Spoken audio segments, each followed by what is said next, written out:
సంగారెడ్డిలో 1,44,00,000 వ్యయంతో నూతనంగా నిర్మించిన జిల్లా అటవీ శాఖ కార్యాలయ భవనాన్ని మంత్రి దామోదర రాజనరసింహ, టీజీఐఐసీ చైర్పర్సన్ నిర్మల జగ్గారెడ్డితో కలిసి కొండా సురేఖ ప్రారంభించారు.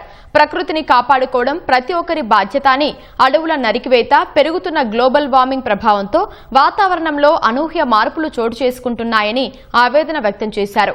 99 రోజుల ప్రజాపాలన ప్రగతి ప్రణాళికలో భాగంగా రాష్ట్ర వ్యాప్తంగా వన మహోత్సవ కార్యక్రమాలను పెద్ద ఎత్తున నిర్వహిస్తున్నట్లు తెలిపారు. ఇందులో భాగంగా సంగారెడ్డి జిల్లా బొంతపల్లి సమీపంలో అమృతవనం, హరితవనం పేర్లతో 2 ఆధునిక ఎకో పార్కులను అభివృద్ధి చేసినట్లు వెల్లడించారు. పరిసర ప్రాంతాల ప్రజలు కుటుంబ సభ్యులతో కలిసి ప్రకృతి అందాలను ఆస్వాదించేలా అన్ని రకాల మౌలిక సదుపాయాలు కల్పించినట్లు మంత్రి తెలిపారు. పర్యాటకుల స్పందన ఆధారంగా నైట్ స్టే సౌకర్యాలను కూడా ఏర్పాటు చేయనున్నట్లు వెల్లడించారు. వాతావరణ సమతుల్యం పాటించాలంటే తప్పనిసరిగా ప్రతి ఒక్కరం కూడా మొక్కలను పెంచవలసిన అవసరం ఉన్నది.